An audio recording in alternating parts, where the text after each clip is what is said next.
Hello, CTK. Welcome to another week of Michigan Experience. This week, we are going to talk about the early settlers of Michigan. So that is the people who were first here in Michigan, helped settle it.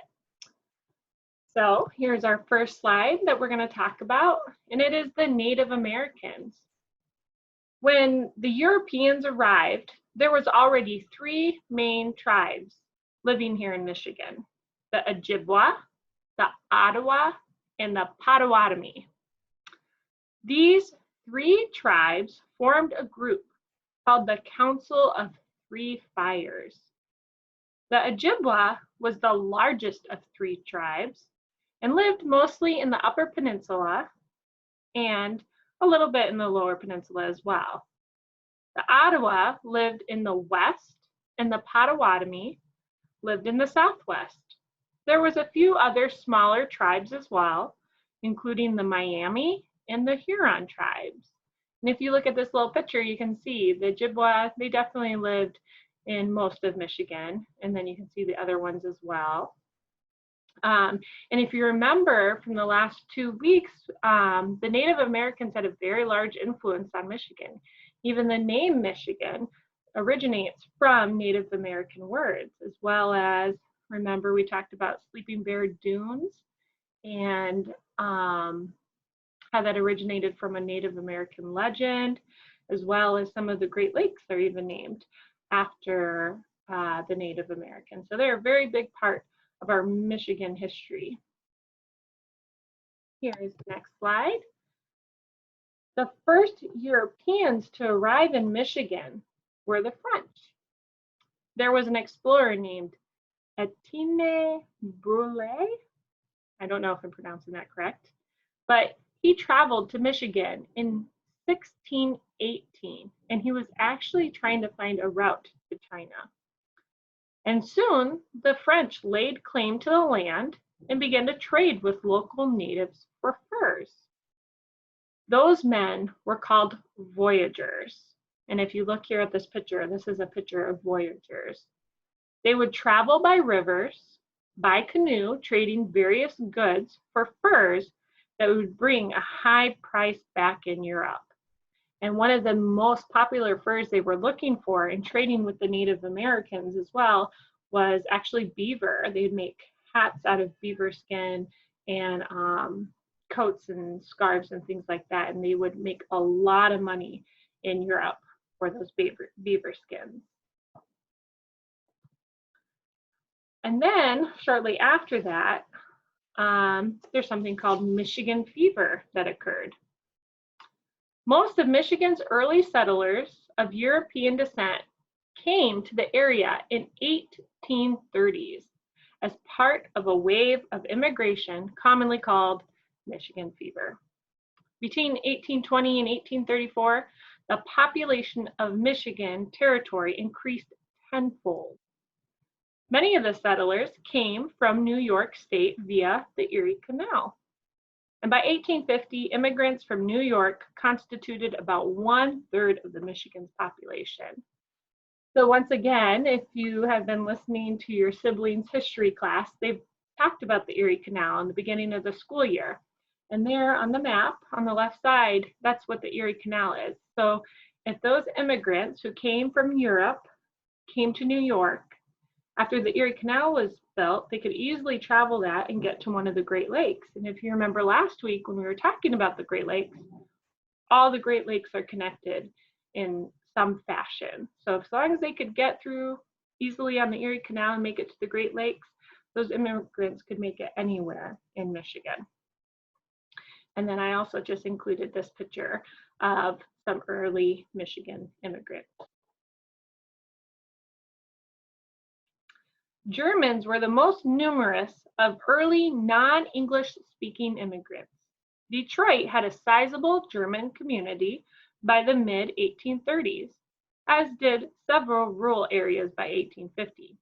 The large Irish population was basically urban, although Irish farmers were found in southern Michigan and also in the Upper Peninsula. Dutch influences were still evident in western counties around Holland and Zeeland, where Dutch settlers pioneered successfully in 1847. And if you remember back in our first class, I showed that picture with the windmill and all the tulips, and I was saying, oh, that's there because there was a lot of Dutch influence. That's what we're talking about. Let's see where I was. And then the Finnish, Irish, and Cornish were important in the economic and cultural life in the Upper Peninsula, where many worked as miners. Early Polish immigrants settled in rural areas until the 1890s, when a large number of Poles became concentrated in Detroit. So I just included this really simple map where you could see where a lot of these large cultural communities would live. So a lot of German, a lot of Dutch, a lot of Finnish, and then there was even an African American concentration right down there in the Lower Peninsula. So it's just kind of interesting to see some of the national, not national, but like the cultural makeup of Michigan. And then here on this last slide, I just had to include my favorite nation I had to include on there is Finnish, because I'm actually half Finnish. My dad is full Finnish. His grandparents came from Finland to Michigan and lived in the Upper Peninsula. So I'm a little biased. I love the Finnish culture. I love learning about it. So I'll just tell you a quick little bit about it.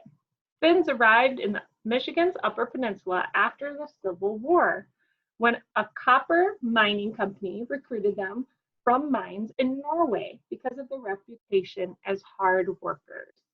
The Upper Peninsula was a major destination for Finns during the peak years of migration in the 19th century and early decades of the 20th century. Several Upper Peninsula communities had large Finnish populations, and Finnish churches, lodges, stores, and societies.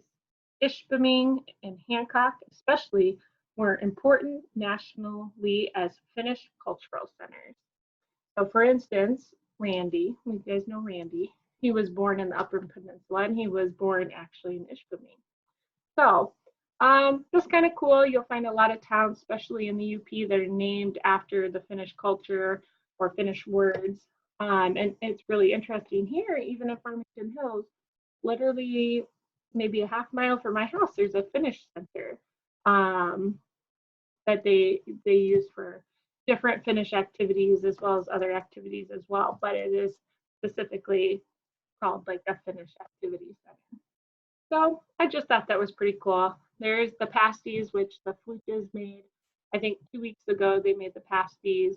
And then I also included a picture of a Finnish pancake, the Finnish American rag rugs. My grandma loved making those type of rugs. She had a big giant loom in the basement, and she would just make those like that, and they were beautiful. I actually have a loom now, and one day when I have more room in my house, I'll get it out and try doing that myself. But if you look at that big map, this is of the entire United States. And if you look wherever the most dark turquoise color is, that's where the highest concentration of Finnish people live. So that's right there in the Upper Peninsula. So I just thought that was pretty cool and had to include that. All right. Well, that's just a quick little lesson about the early settlers of Michigan. For this week, I would like you to pick one of these activities. You can do more, but then just post a picture of it. I'm going to include 2 coloring pictures that you could print off in colors. One is of the Voyagers, which we learned about with the French. We have a picture of the American Indians, Native American Indians. And then also, when I was learning about the Native American Indians here in Michigan, I learned a little bit about pictographs, which are these little pictures that the Native Americans would use to tell a story. And there's actually, along Lake Superior, there's quite a few of these rock paintings called pictographs you can find on the rocks there along Lake Superior. So I'm going to post these on Slack. Your parents can print them off, and you practice drawing some of them and even make a story just using pictures. I think that's kind of fun. And then also, which this one I highly recommend, I'm going to post a recipe for a Finnish pancake, and you guys can make it and take a picture of it and then eat it. So that's all I have to share for you guys today about the early settlers in Michigan. I hope you guys enjoyed it and enjoy doing the activities, and then look forward again to Mrs. Carnes on Thursday to continue the lesson. All right, guys, love you, and I will talk to you soon. Bye-bye.